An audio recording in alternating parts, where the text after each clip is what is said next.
member for Cambridge. Thank you, Speaker, and good morning to you. I'm happy to join the debate on Bill 213 today to express why I will be voting no to this piece of omnibus legislation unless substantive amendments are made. And I will explain why the bill as a whole is problematic. This bill amends 46 different acts, already in existence under 29 different schedules. There are two things that immediately jump out at me when reading this bill. First, bizarre. The bill is very, very bizarre. Second, this bill perfectly embodies the motto, what the government gives with one hand, the government takes away with the other. Let me repeat, what the government gives with one hand, the government can take away with the other. It's curious that the government is trying to change 46 pieces of existing legislation at a time when they believe no one is looking because of their mishandling of COVID and their repeated lockdowns and shuttering of businesses that are putting people out of work. So let's take a closer look. The government is granting 3 Christian colleges the ability to grant additional degrees and granting them the status of universities. Tyndale Christian College, Redeemer Christian College, and the Canada Christian College are all to become universities. The way the bill is presented, it almost corners these 3 colleges into acting against the very principles they promote. In the same bill that is to grant these 3 colleges university status, the government wanted to have all churches and places of worship give up their right to perform marriages free of government intervention and control. That is an attack on religious freedom. Freedom of religion means places of worship are to be free of government intervention. This bill, as drafted, crushes that principle, a principle that this government and many of its members has in the past, during campaign time, professed to support. So, how did the government put these 3 Christian colleges into this predicament? Let's look at the lobbyist record, public for all Ontarians.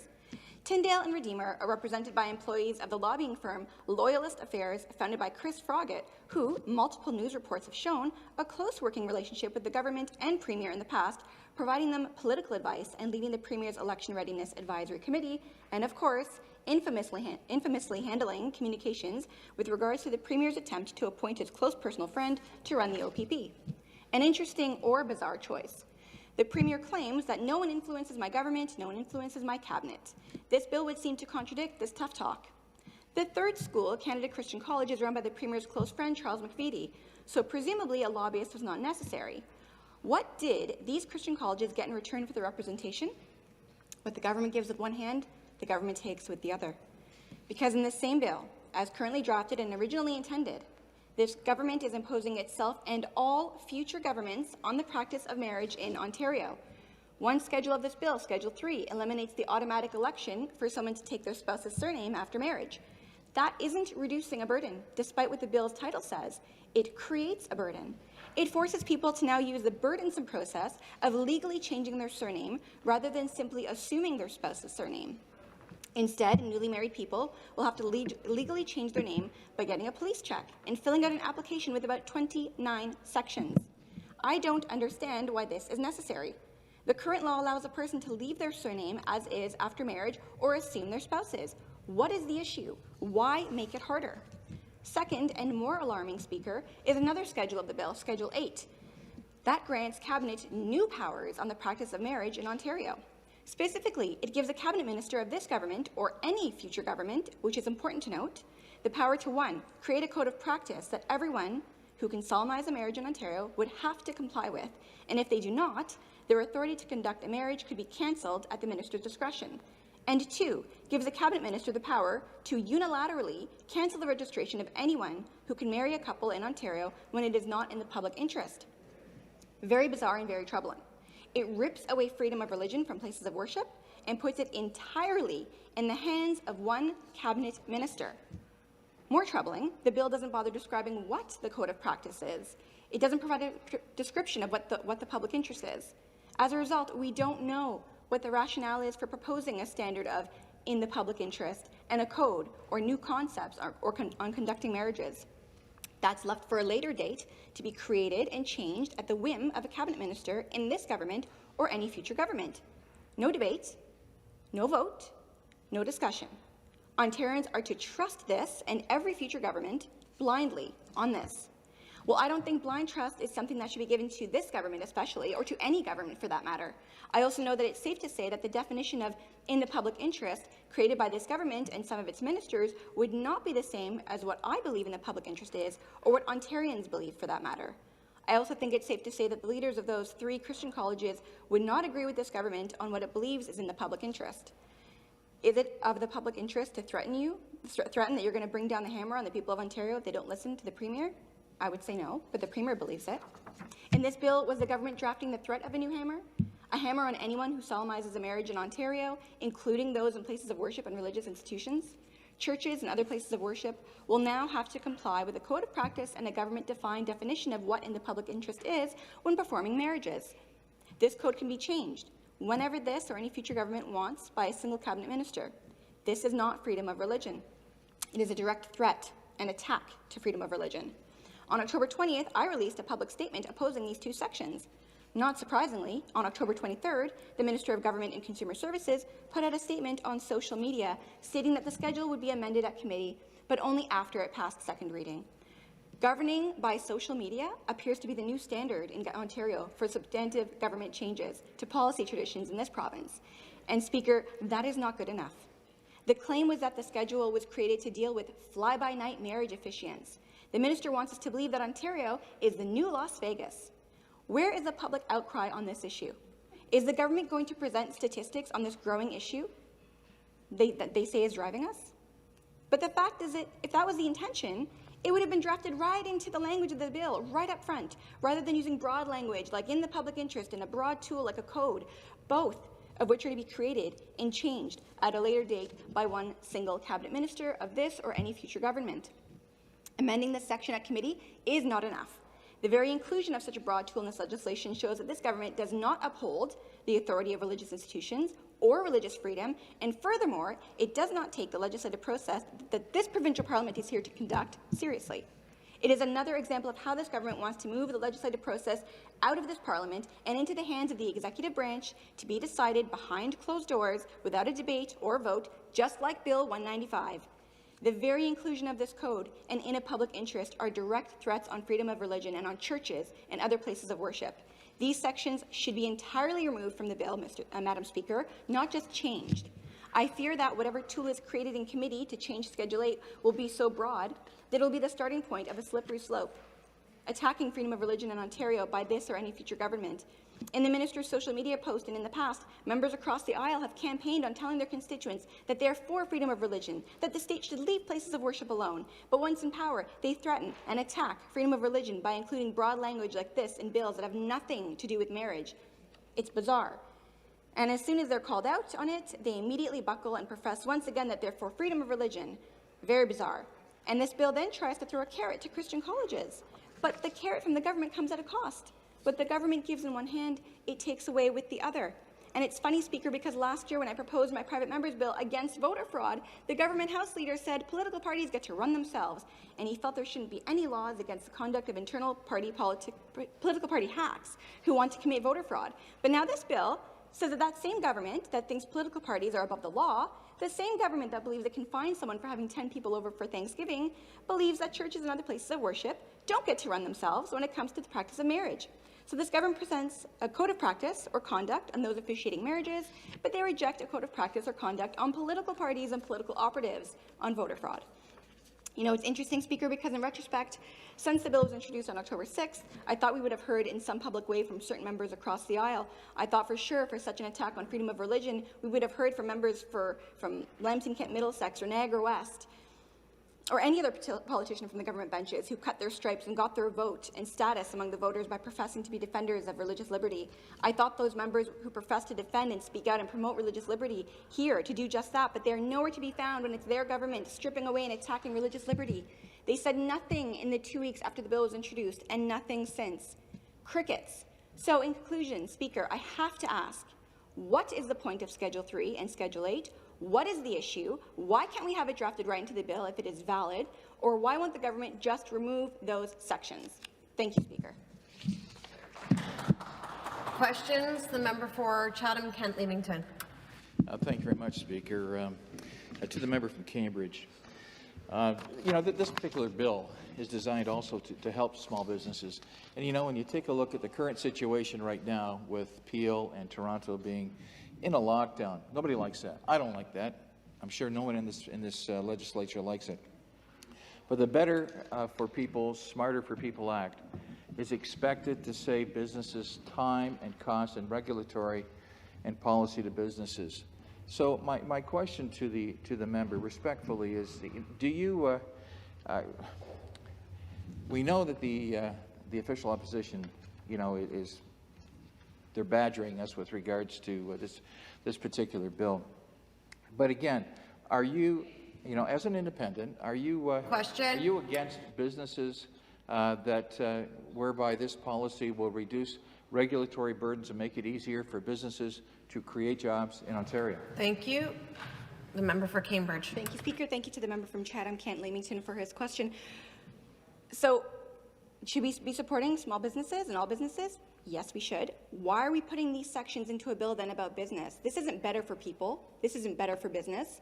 And considering I'm one of the few people that are actually defending small business that was previously on that side, the fact that you've locked down 2 regions and closed all small businesses, only allowing big box stores to open, makes me want to ask you, are you against supporting small businesses?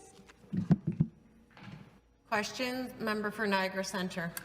Well, thank you very much, Speaker, and thank you to the member from Cambridge. It's always great to hear her speak. She packed a lot of information in that 10 minutes. I'm going to have to get a copy of that for future reference. I'm just wondering, this government has a really troubling record with overreaching on emergency bills, burying all kinds of legislation, in a kind of a stealth manner, ranked ballots, taking away municipalities' ability to kind of run their own affairs, conservation authorities, that's been under attack in bills. And now, of course, this situation with McVitie. What is she hearing from her constituents in terms of this Conservative government using a pandemic as cover to bury legislation in their bills in a stealth manner? Member for Cambridge. Thank you, Speaker. Thank you very much to the member for Niagara Centre, and our great folks in the Hansard Department will make sure that you have a copy, word for word, of my speech. So thank you for that. My constituents in Cambridge, which includes North Dumfries and North Brant, they are extremely disappointed. And we saw that back in July when I voted no on Bill 195, which is a bill that was really draconian and complete government overreach. And my constituents were across all political stripes quite happy about my vote on that bill, believing that this government has let them down. They feel abandoned. They feel lied to.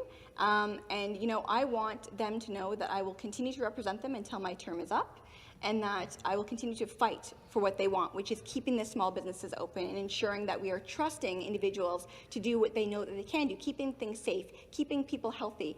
It's such a disappointment because I've been conducting roundtables for the last few weeks, and my small businesses, they're scared about what this government is going to do next.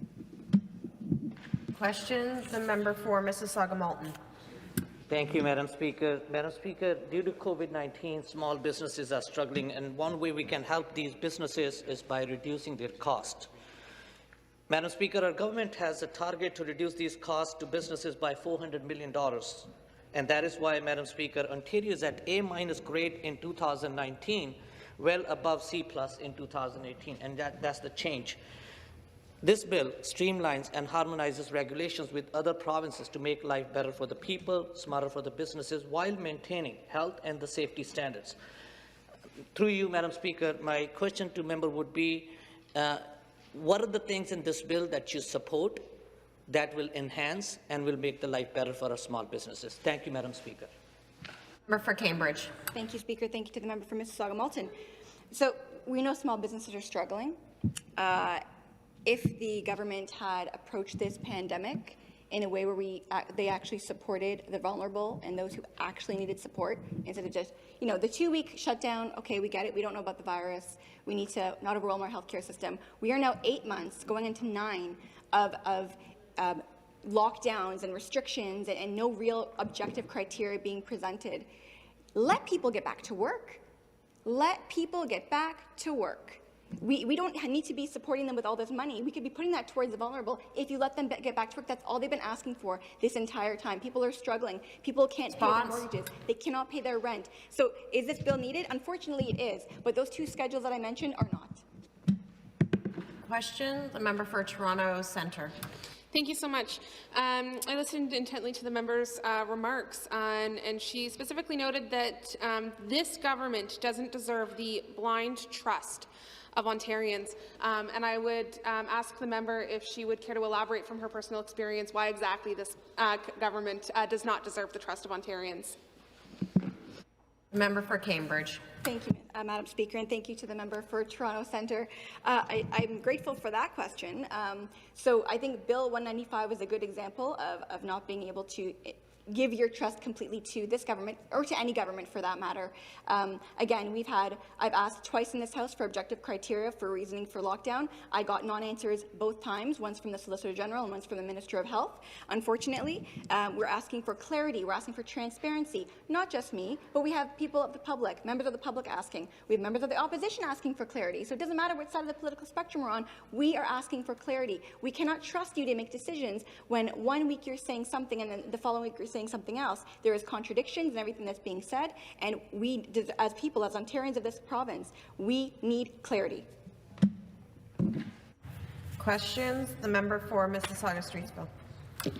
Thank you, Speaker, and I want to thank you for the member opposite for sharing her thoughts about this bill.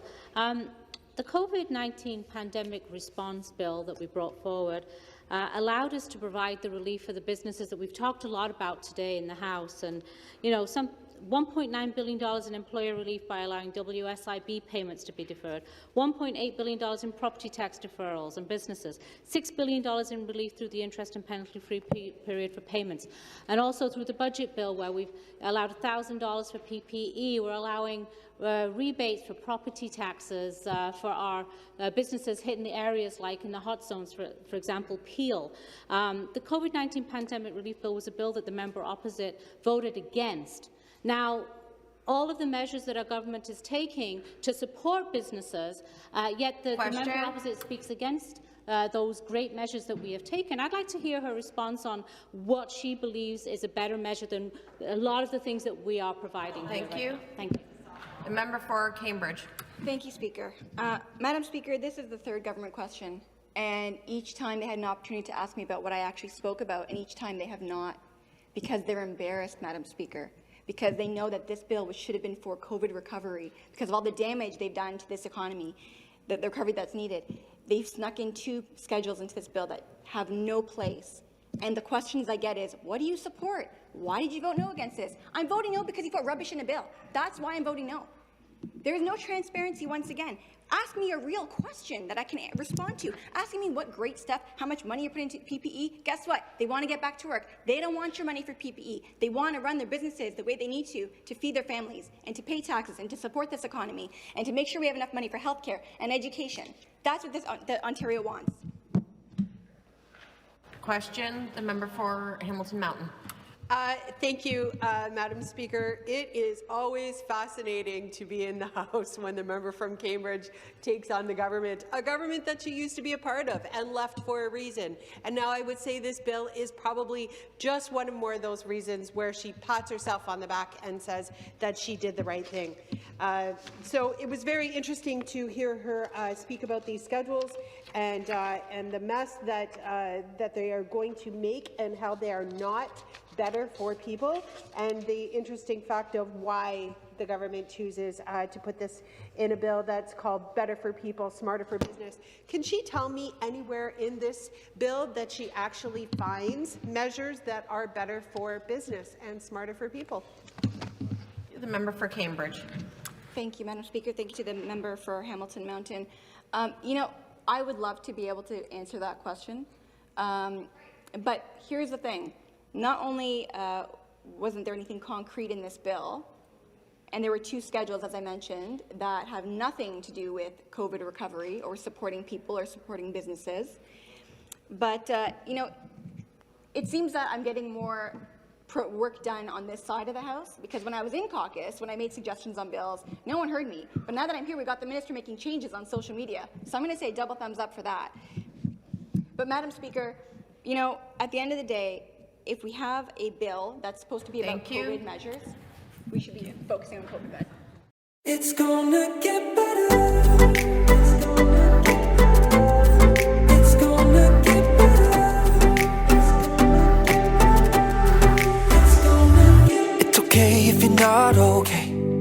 It's not gonna end this way. Today is the day to change. It's the time, it's the plan.